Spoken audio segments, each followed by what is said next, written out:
So hey, we're live, and I was speaking for about a couple minutes, and Kevin let me know that we were still in the green room so that you guys can hear me. But so this is kind of just a discussion and debate. We want to get a couple people here that maybe support base layer governance, so that we could have a discussion around that. Even if you just have questions and you're neutral, that's also good. We want to bring you up so that we can discuss certain aspects of it. And the idea is that, we could have people just make their best arguments so that people can just think about it over time to decide for themselves how they want to, how they make sure that people can hear me too. I'm talking a lot here, and I can play both sides too if I need to, because I spend enough time arguing with people about it. Okay, great. So, and who wants to join us? This is open. I wanted to keep this open. And so who wants to join us? This is like, oh, I hear you okay though. It's okay. How's this now? Still echo? Any echo there, Yves? Okay. Sounds good now. Okay. Who would like to join the Royal DR Rumble? Yves? Maybe Yves. We should get Yves on. Okay. There you go. All right, we got one spot left, guys. Wasn't Ian supposed to be in this? No, he's in the next session. He's just doing a presentation. So all right, you should be able to hear me, I guess. Yeah, we can. All right. What am I getting myself into here? Someone flip a coin, and June, you call it. No, I like that. Okay, I've got a coin. All right. So I used to do this in university. We used to call it flip. So you have to take position. Yeah, right. On whatever it is. And at some point, somebody says switch, and then you have no choice. You have to take the other position. Cool. I like that. Okay, so here's what we're going to do. You're going to flip the coin. I'm going to call it. All right. If I'm right, I pick. If you're right, wait. And then June, whenever you want, you say switch, and we have to switch sides. Okay. I like that. All right. Fun. Okay. So whoever wins picks the side they want to start with? Yes. Same thing as football. All right. Okay. So I'm flipping Canadian nickel. Heads. Your heads? Yeah. And it is tails. I don't know if you can see that. The little beaver. Right. Canadian beaver. If it wasn't on chain, it didn't happen. Flip again. I will pick. I'll start with the I'm for dispute resolution. There you go. At base layer. I was going to do the same thing. That's why. Oh wow. Okay. So, then I'll define, I guess, what I'm, because I think this is part of the issue. So I'll define what I mean by that. Okay. Is that okay. Or do we have to take the? We should have clarified this before. Shit. No. Does it mean dispute resolution as it currently exists, which means no. Base layer, everything. Just base layer dispute resolution as we've come to define it. So, June, you pick who goes first. Okay, so who won the toss? So Yves won the toss. So Kevin, you go ahead and go first, and I'll bow out here. Okay, I define base layer arbitration, base layer dispute resolution as an arbitration clause that sits at a protocol or platform level. Within this clause sit the three normal things that you would need for arbitration to occur. And that is the scope of what is arbitrable, the appointment of a seat of authority to oversee the resolution of the dispute, and the jurisdiction within which the dispute will be resolved, also known as the rules for dispute resolution or the RDR. That is a defining characteristic of base layer. What the problem point is for me as the anti side is that it engages the validators of the network to act in a subjective manner and interpret facts of a case and then affect accounts by bypassing permissions checks on the blockchain And by therefore disrupting the expectation that everyone's account on the blockchain is a sovereign, safe thing. The private key no longer becomes as cryptographically secure. Well, it is as cryptographically secure, but does not become as secure. And that it is much more easy to allow people to develop their own suite of tools that allow them to enforce resolutions of disputes amongst themselves without violating the sovereignty of each additional count on the blockchain by engaging the network validators. That's the bulk of my opening statement. Okay, so I'll agree to the definition that you proposed of what the three premises of what a dispute resolution system would be on chain, so that we're starting from the same area. Actually, I just defined what an arbitration clause is, and then where it is. And so I'll agree with that, so that at least we're starting at the same place of what we're debating here. If I understood your argument correctly, the argument or the flaw is that this group or this entity. Whoa. I make an opening statement. I make an opening statement, and then you get to go after the opening statement. You need an opening statement. What's your like? Oh, okay. I need to do an opening statement. Yeah. Okay. So my opening says, well, yeah, we need to do the rules of engagement here. All right. Okay. Yeah. So my opening, I didn't know that. That's what we're doing. So my opening statement would be that in order to have, and I'm supposed to be 4, right? In order to have an effective dispute resolution at the base layer system, what you need is and I think this is going back to terms that we had already elaborated months ago, that you would need to have a 3-pronged system similar to what we have in most current societies right now, where you would have elected representatives, which would be the BPs in our case. You would have to have a judicial branch for this system to work, which needs to be non-elected, and it needs to be completely independent from the executive branch. And they needed to have the constituents, which in our case would be the token holders, so that they can keep the executive branch in check. The executive branch needs to execute on the decisions made by the judicial branch.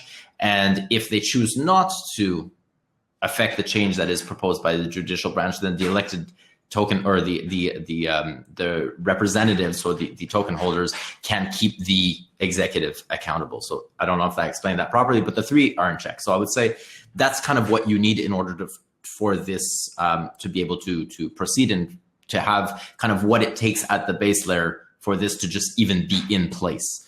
And clearly the judicial needs to be non-political. So if we don't need to go into details, but it needs to be funded, it needs to be able to sustain itself, et cetera, et cetera. And you're right in what you said, that it needs to have rules of play. And in our case, in EOS, what we've defined those rules of play in are 2 separate things. One would be the constitution, which could be called now the user agreement, or it could be called terms of agreement, or whatever it is. Currently, it's called the constitution. And you need then the rules by which are pointed to from the constitution, which in our case would be the RDRs, the rules of dispute resolution, which then kind of give that framework around how all of this works together, and how each player in the system I guess how each player in the system has which part of what you said so far describes why you think we should have base layer dispute resolution? I'm getting there. So I'm laying the foundation of what needs to occur for even this to happen, for for resolution to happen. You told me to make an opening statement. I was just going to go against your thing right away. Go ahead. So I think that the base premise as to why we need dispute resolution is to keep people in check. So the token holders right now are, I'm just reading messages. You're up. You're in the hot seat.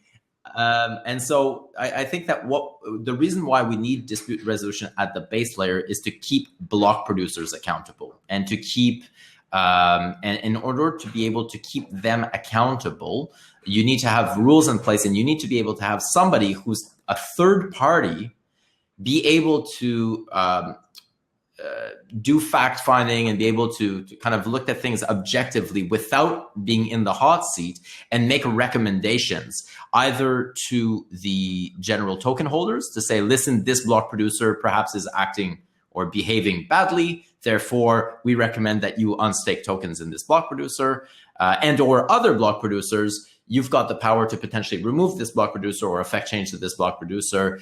Here's our recommendation, and here's why you would do it, and here's kind of the premise behind that. So I think that is important in itself, because we need to find a way, and we already see that right now, where some block producers are behaving in ways that we think is not necessarily appropriate. And having a third party that would have a set of rules that would guide them in making those recommendations, I think is useful and good for the chain.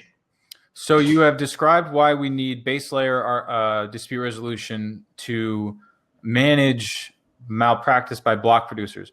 Why would we not then establish a third party that has jurisdiction over only the block producers? Or why is it that we're defining a third party as a non-block producer?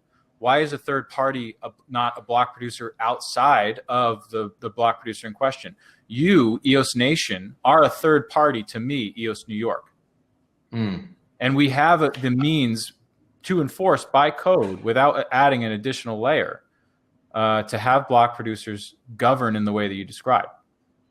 Yes and no. So you're right that I guess two things there. So one, as a third party, your first point was, couldn't the, let's say, third party be somebody who only has effect on the block producers? I agree. That's actually what I'm debating right now. I'm saying let's have dispute resolution at the base layer, but this framework and the parameters would apply only to block producers and not necessarily users within the That's system. not what the base layer is. The base layer is having. It could be that, and that's what I'm saying. I'm arguing that it could be this, and that's why I asked in the beginning when we started this: are we taking it based on what we're breaking the fourth wall? We're breaking the fourth wall. You're arguing for the status quo, and I'm arguing for change.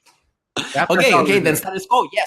Then no, yes, you need to protect the users because the users are in positions where they get hacked, and they're in positions where the blockchain is still too complicated, and the people that are currently able to potentially mitigate those hacks and create a safety net for them are the block producers. So the block producers themselves could not be the ones that are the third party as well as the executive. So there are fundamental differences between blockchain justice and terrestrial justice. One thing is, in terrestrial justice, you can't escape. You have a body in which you are trapped in. You're a human being. There's habeas corpus. For you, you can be taken by force to answer for your crimes and put in jail. And in EOS, there is no such luxury. There is. It's called the private key, or it's called the key ownership. I understand, but base layer, as I see it, is only there to mitigate and prevent theft. Now, actually, theft is a mischaracterization. You have ceased to be able to access an account through private key or valid permission that you used to have access to, and you think that you still should. I argue you still have access to it, but there's no more content within that key set. Well, the only reason, first of all, we are not able to reverse theft. There is no system that we could build that could react fast enough to the EOS transaction speed. Now, if I'm ECAF, I will partner with exchanges and make sure that when something, and I'm going to build an application and kind of a portal so that when something happens, I'm able to retrace all the movement of those tokens to the exchange, get an alarm, and then be able to have those contacts at the exchange to be able to freeze them at the exchange. Here's why you can't do that. First, the exchange is a private business. They are the exchange. Okay. By moving one account further, the fungibility of the token is in jeopardy. So what you're saying is that if you receive EOS, if you are in any sort of transaction with someone, It is your responsibility as the receiver of that transaction to go and trace and ensure that every step that token has taken since Genesis is not one that would make you a part of some investigation. There is a difference between civil and criminal. There's a difference between contract and criminal. And what base layer is doing is trying to reach over to the criminal side. Everything else when it comes to a contract disagreement, that of an explicit agreement between parties, that can be solved using the permission structure of the EOS software itself. It does not require any sort of entity that resembles what we have today. I think that until we have the functionalities in place to be able to do what you just suggested, they're not there yet. We need to have a third-party body that does this in the interim, which we call currently ECAF. So I'm doing my best to not do what ifs. It's super tough being on this side, by the way. I know. I know. So for everybody, switch one time because I know Kevin's got to go. Oh, we're switching. Let's switch. Okay. Okay. So what do I answer to what you just said, or do I continue on what you just said? I don't know. So okay, June, so what? Like provide some feedback here. Where we at? Who spoke last, and then we'll have the other party ask a or ask. Yeah. So I think Yves, you spoke last, so you asked Kevin a question. That now you're on the other side now, so you ask him a question about why he supports base layer. Sure. So Kevin, knowing what you know at this point, okay, so you supported base layer 5 months ago, and knowing what you know at this point, why do you keep supporting base layer when we have 5 months, 6 months worth of data now that is undoubtedly clear, indicating there is no way to support theft in a blockchain where blocks are processed every 500 milliseconds, where if a hacker really wanted to, within the matter of a minute and a half, 2 minutes, those funds could be from crypto to fiat. Sure. So, and I'll take one step back first. Is blockchain mass adoption is a myth. It's not a thing, because if you have to trade off, convenience, you've got to get a lot of utility for that. And right now it's difficult to use blockchain, and it has to become easier. It almost, there needs to be a confluence between what exists and the trustless environment that blockchain can provide.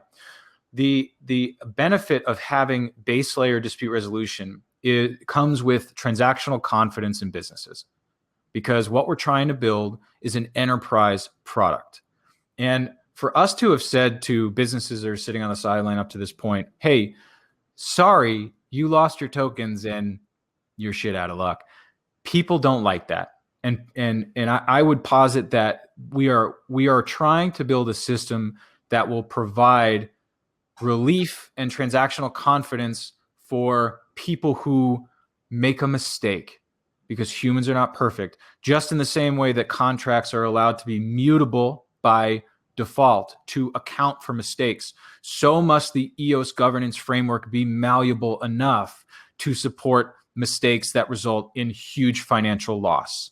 So what I would say, isn't it true that most of the mistakes so far have been one-sided, and so therefore, if a business came to you and said, I don't necessarily want to transact on EOS because there's no there's no transactional confidence or certainty. In reality, there is transactional confidence and there is transactional certainty. What there is there one-sided mistakes and not disagreements between two parties. If we look at the current stats of current, you're defining one side cases as my ability to identify the thief. So you're calling one-sided as a thief is anonymous or pseudo-anonymous. When in fact, that's what actually happens when we look at PayPal disputes.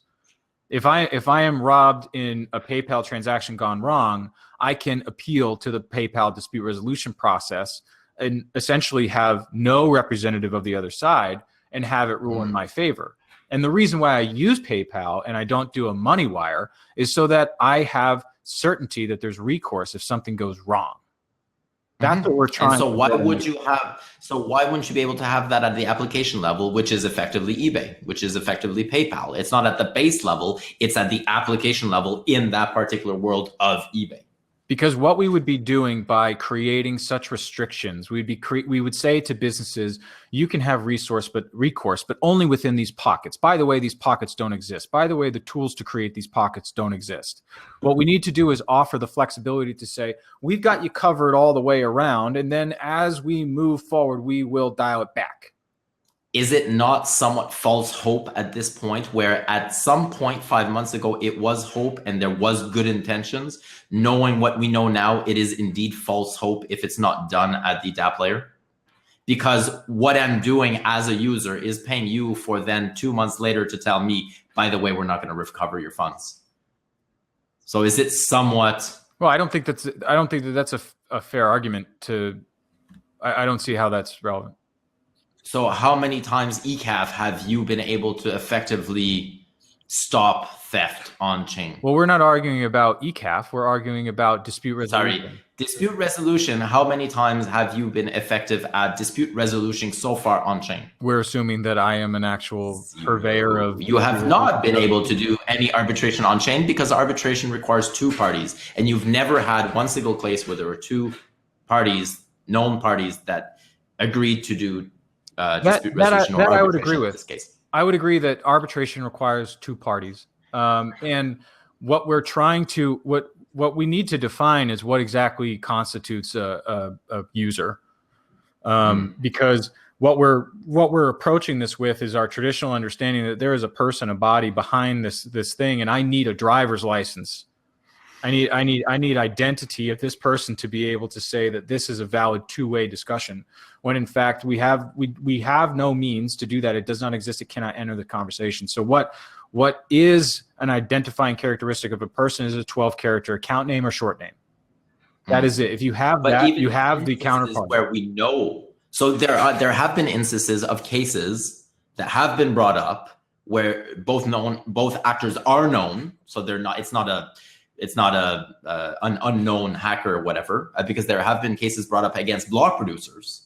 Why have those cases not been brought up and judged upon, and or like where are we with those cases when we actually do know them? Well, see, this is where isn't the system effective? This is where we're moving into the realm of not is base layer dispute resolution something that is good, but is ECAF's current performance is good, and that's not what I'm arguing. But I have to. But dispute resolution as a whole, is it even possible on chain? We have examples that it could be used. And it still hasn't been used. Why is chain? But again, that's not what we're talking about. We're talking about base layer, platform level agreement.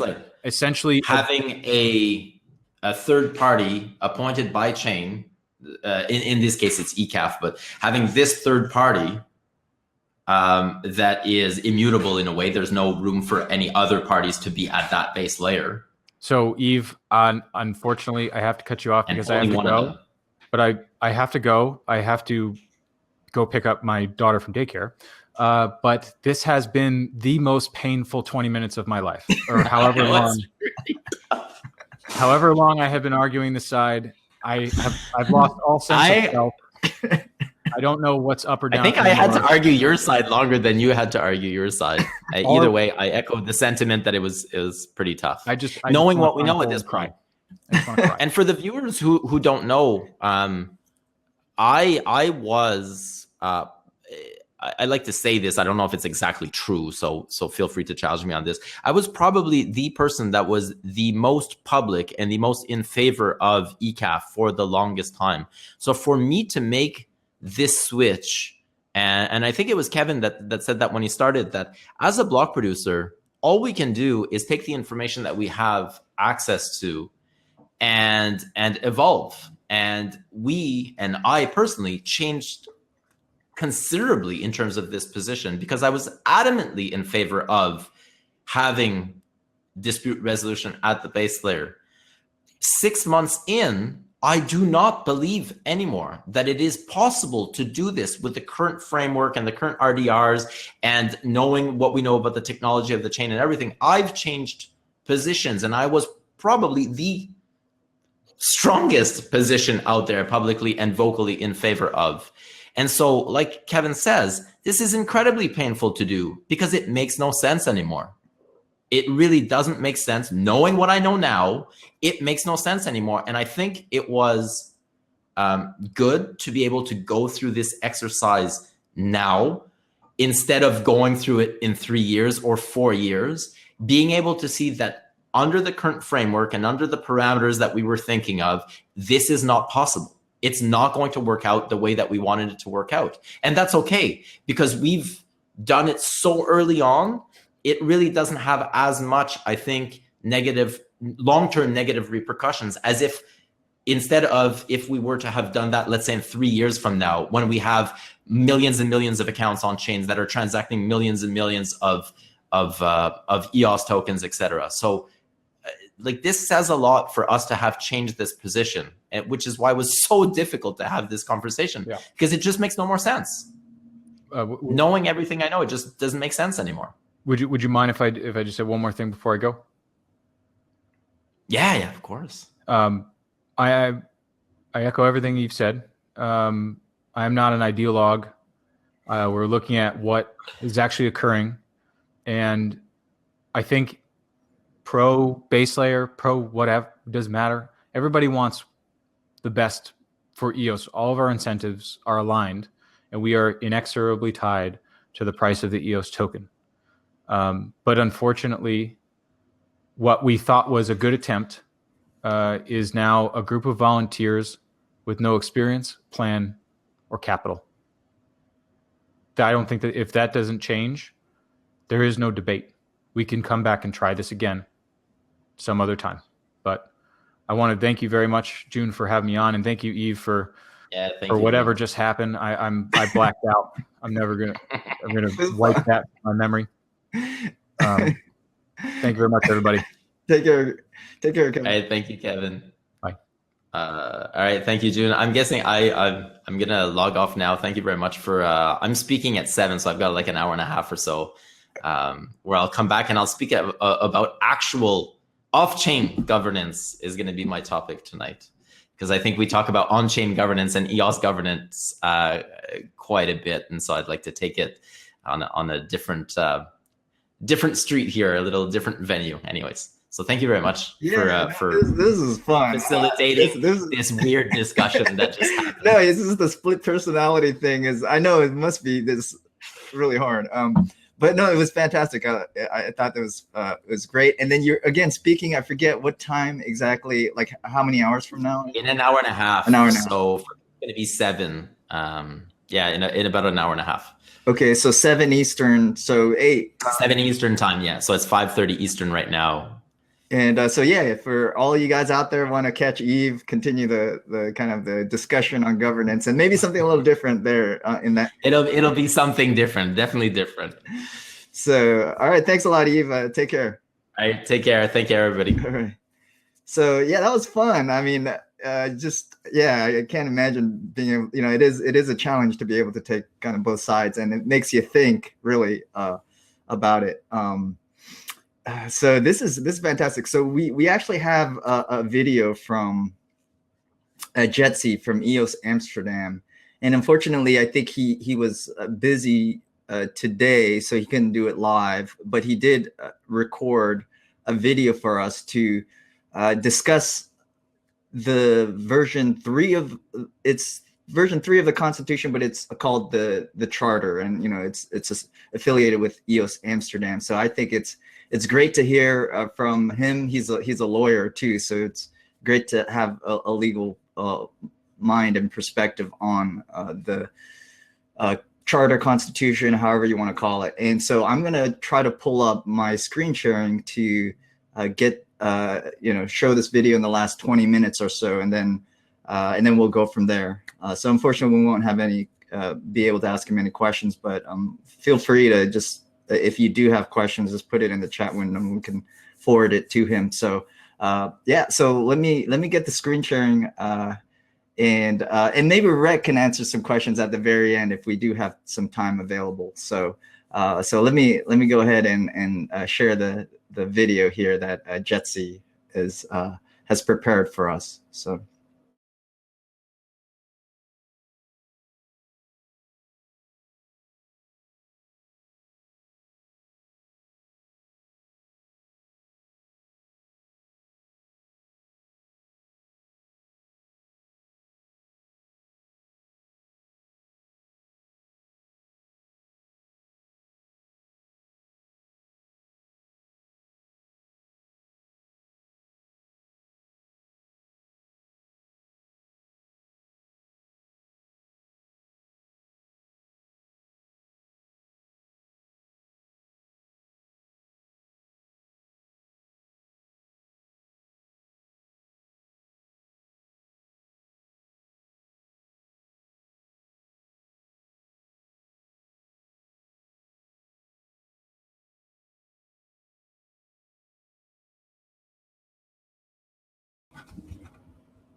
Hello EOS, hello world. This is Jetsey Sprey from EOS Amsterdam.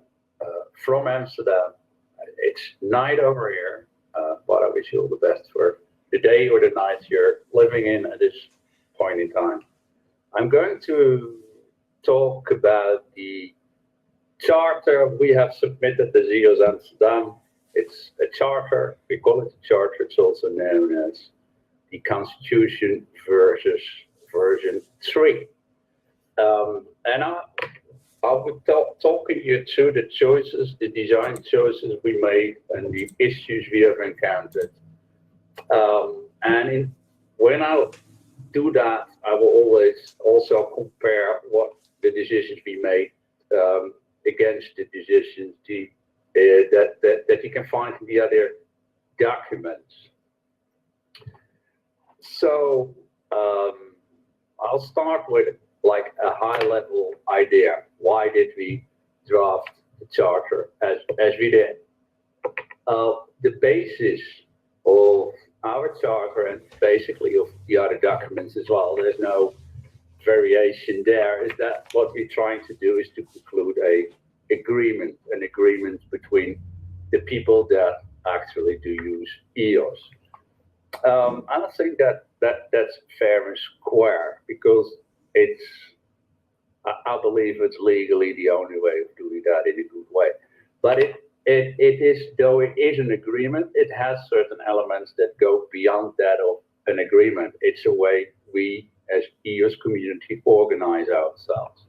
So, well, not from a strictly legal point of view, but from a more like community point of view, we prefer to refer to the document as a charter rather than as an agreement.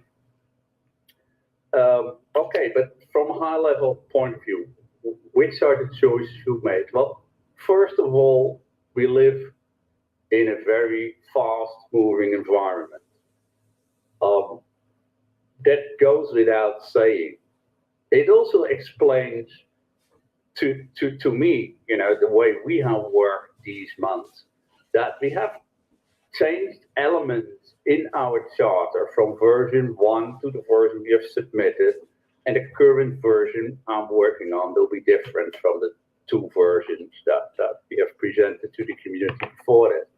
It moves very quickly. So I think our principal design point was that since everything changes dramatically in a very short period of time, the community should be able to reorganize itself to swiftly respond to technical changes, to swiftly to be able to move fast in a way. And what we did was to introduce a very well-known and in a way a simple model based on delegation. That means that what we have presented in the charter are the so to speak, the ground work, the very basics of the way we want to work together. All the details or the deviations, not the deviations, but all the work that needs to be done on a day-to-day business, all that nitty-gritty stuff, that needs to find a place in the legal framework as well. And we did that. We made the block producers meeting a body that is going to work on that will make those decisions. And if the community doesn't like whatever the block producers are doing in making those decisions, they can, of course, vote them out. So that's the element of correction in there. And it makes our charter stand out dramatically from the other documents. But looking at the other documents, like the Constitution version 1 and 2, and also, no, it's not fair. But if you look at the Constitution 1 and 2, this problem of who is entitled to fill in all the details has not been addressed. So from a legal point of view, and we're talking legal here, people, I mean, this is supposed to be a binding document that gets everyone that works with EOS, keep them in line and make sure that it's going to work. Therefore, it needs to be sound and very well drafted. If you don't pay any attention to who is going to fill in the details, who is going to do the change management, if you don't have any form of delegation, that will mean that each and every change in the way we work together as from now needs to be implemented by a change in the total agreement set. And basically, this is what the New York agreement does. So they have thought obviously about it, which is good. And they said, that every change that's going to be in the governing documents has to go to a referendum. So the community, which is marvelous, of course, at the end of the day, the community has totally the upper hand. I think that, I admire him for having thought about it, but the issue is that I don't believe the referendum is a very wise instrument to deal with the day-to-day business, or even to make some more important choices. So in our position is that, the charter gives a solid framework for the way we work together. It has some very important basics in there. And if you want to change the charter, that has to go through a referendum. But all the details, like technical details, the standards you're using, the way we organize the come-togethers, all that stuff, the way the testing is done, for instance, all that sort of stuff, that's going to be decided by the block producers meeting, which will have to convene on a regular basis, which will be legally entitled to make those kind of day-to-day decisions. So that's the way we have organized it, and I think I cannot truly think about a way that does what it's supposed to do, but delegates this power and ensure some kind of checks and balances on that. So that's from a high level standpoint. In a way, we're mirroring the way people have been organizing themselves for centuries. What is important there is also that since the charter can only be changed by a referendum, that means we will have minority protection, because the rules in the charter are there to protect let's say the ordinary user. Of course, people with a lot of votes have a tremendously more influence, but there should be some kind of balance. And we did that by stipulating that casting votes, through by one person, by one entity or one group of entity, should be limited to just 1%. So one can own as many EOS as he or she likes. There's no limit to that. But when it gets to casting votes, we have limited the number of votes to be cast that can be cast by one entity to 1%. This is going to be difficult to prove, which is an issue, and we're still looking into that, how we're going to solve that.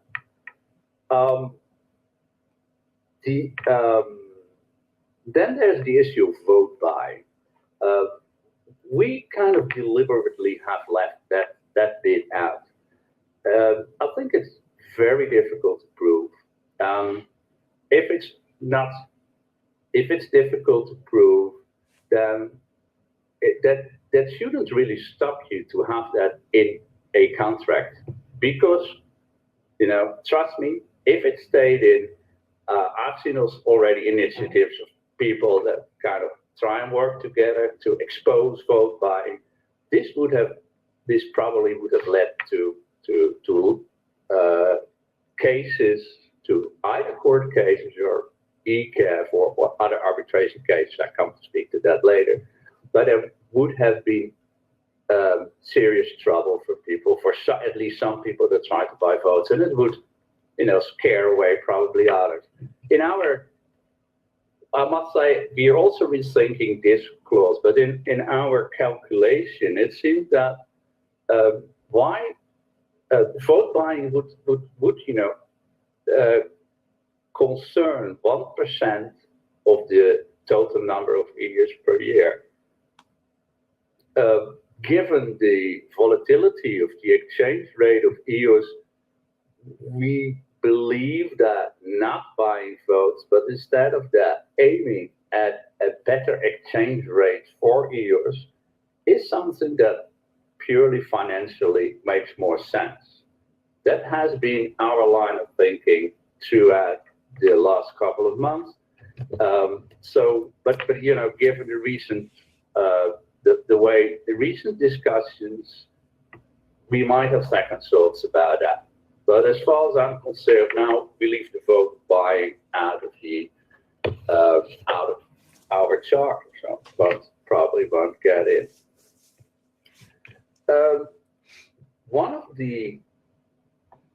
I think it's not it's the hottest debate topic in the discussion on the constitutions 1 and 2, and also about the New York agreement. That's dispute resolution. First of all, if there's an agreement, it means that you will have discussions between all the parties to that agreement about that agreement.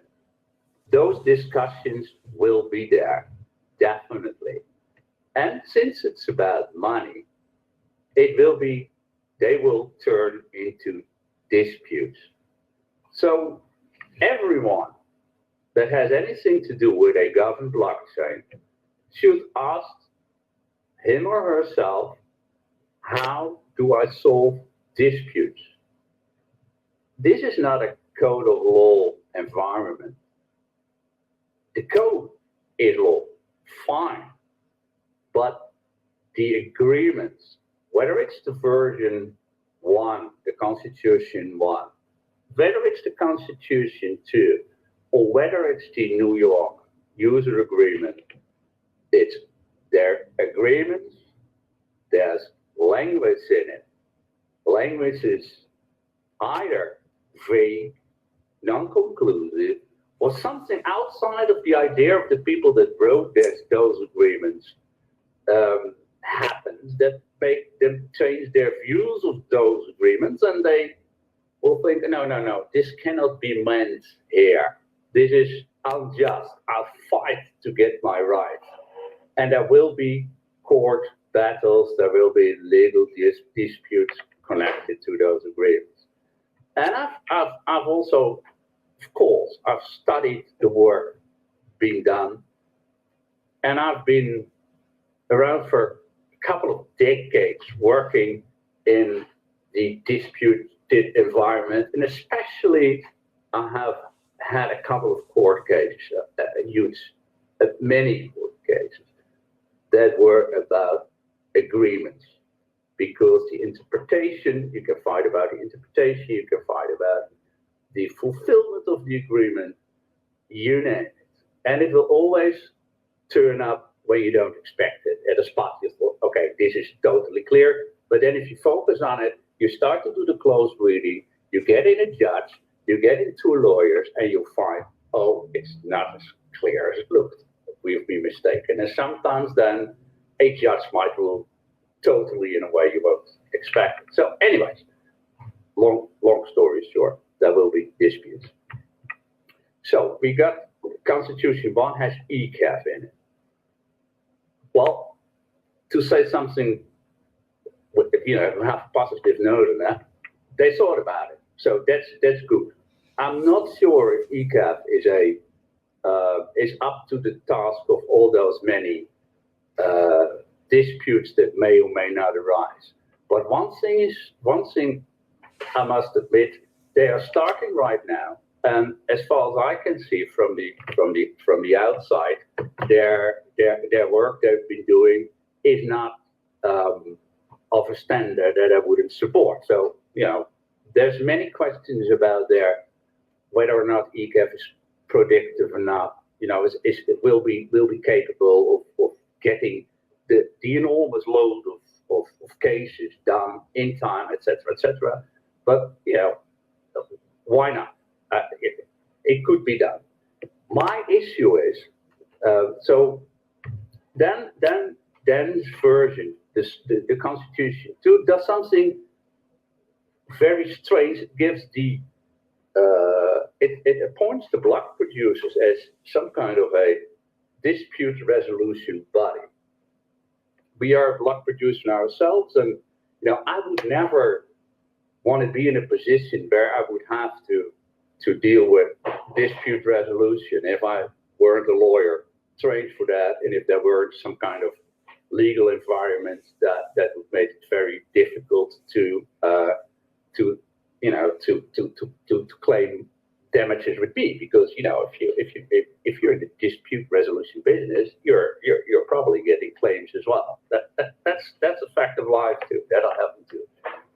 And then there's another issue with the second Constitution, because it just doesn't provide any other dispute resolution. So it's totally vague what's going to happen, and no one knows who's entitled to do what.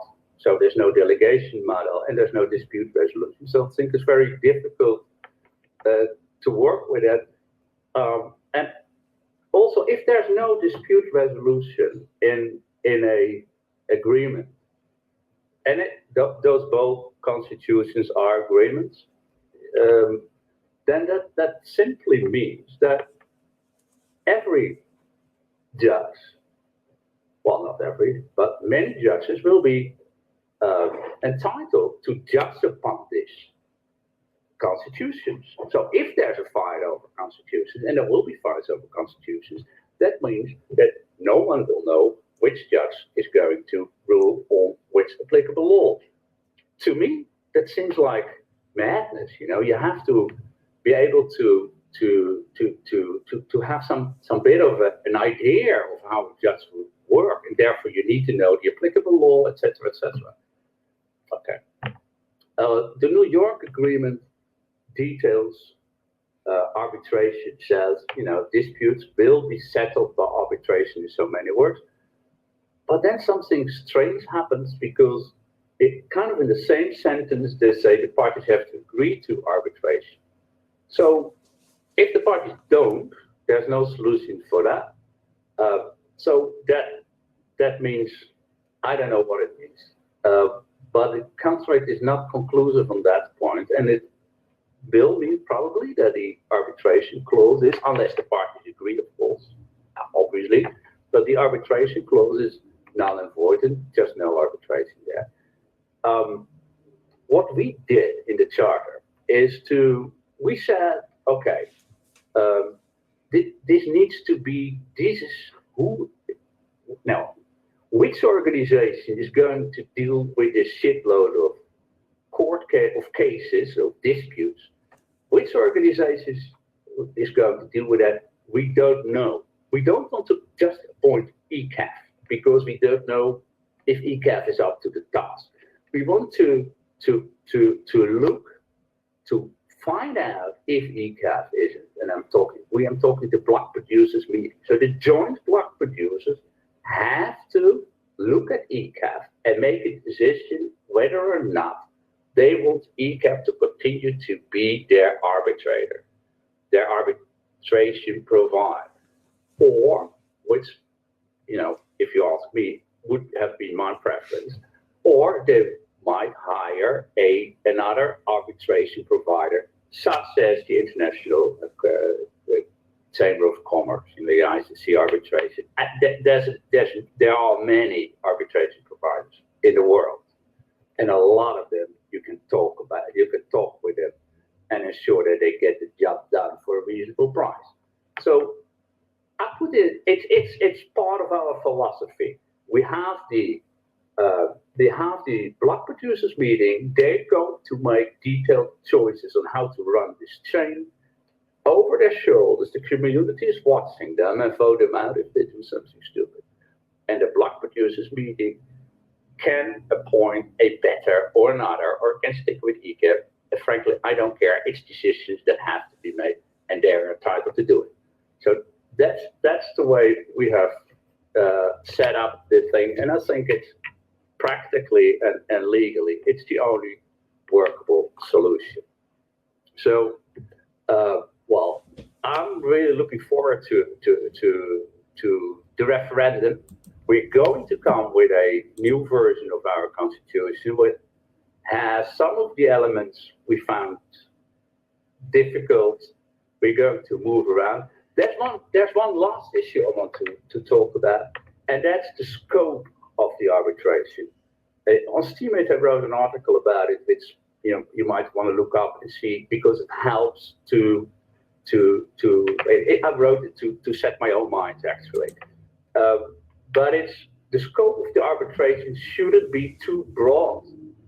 We should only arbitrate, as a default setting on chain, not on chain, regarding EOS.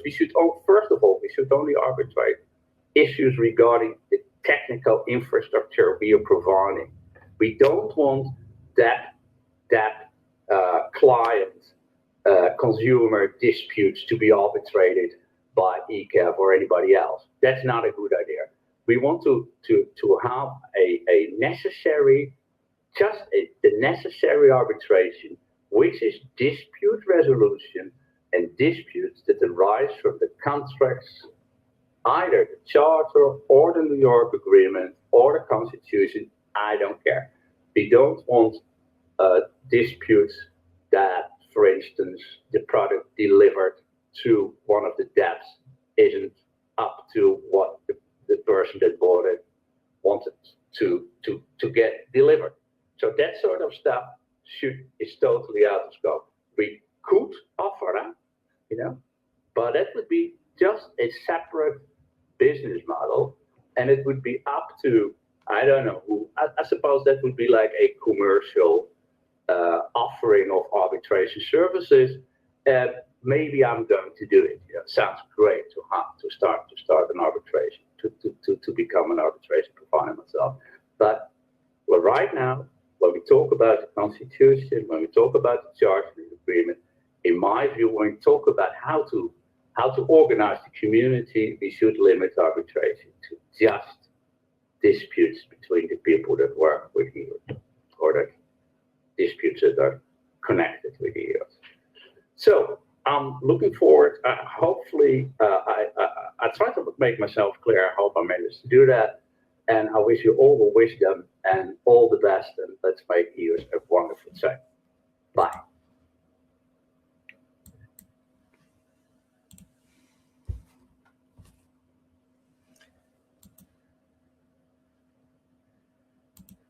All right, guys. Yeah, thank you so much, Jetsey from EOS Amsterdam. We just got in right at the end of the hour, which is great timing. So if there's any questions, I don't know, Rhett, are you still out there?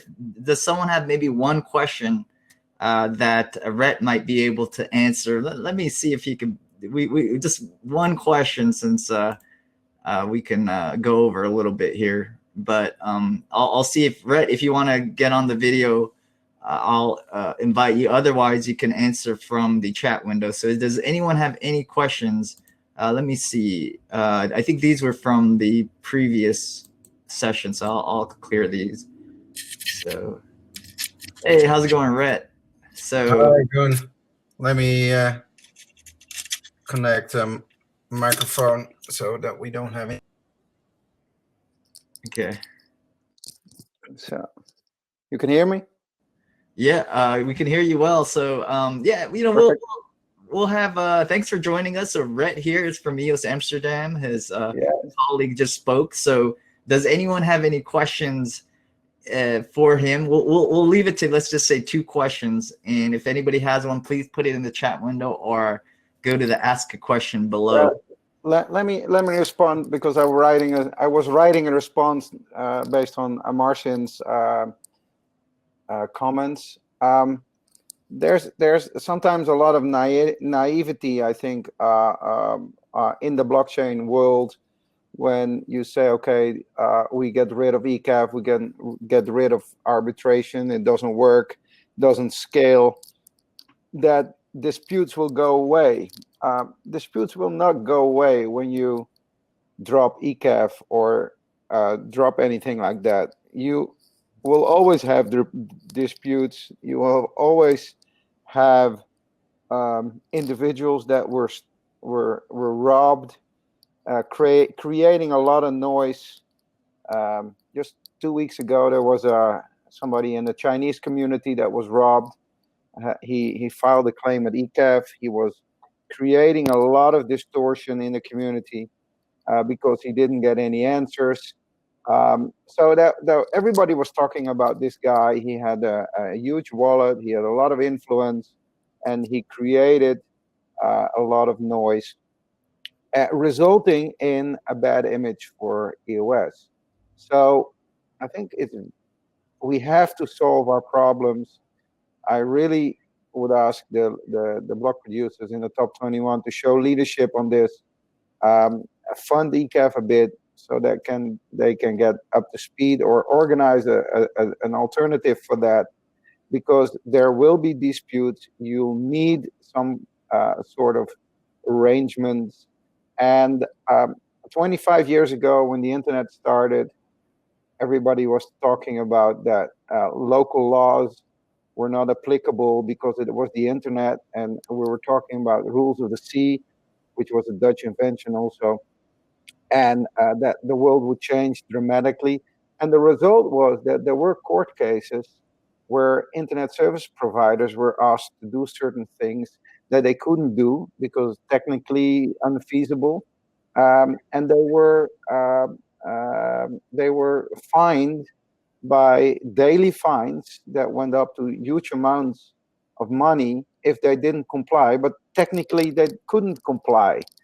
And that is what you're going to get if you are not structuring it correctly, that you'll get lawyers and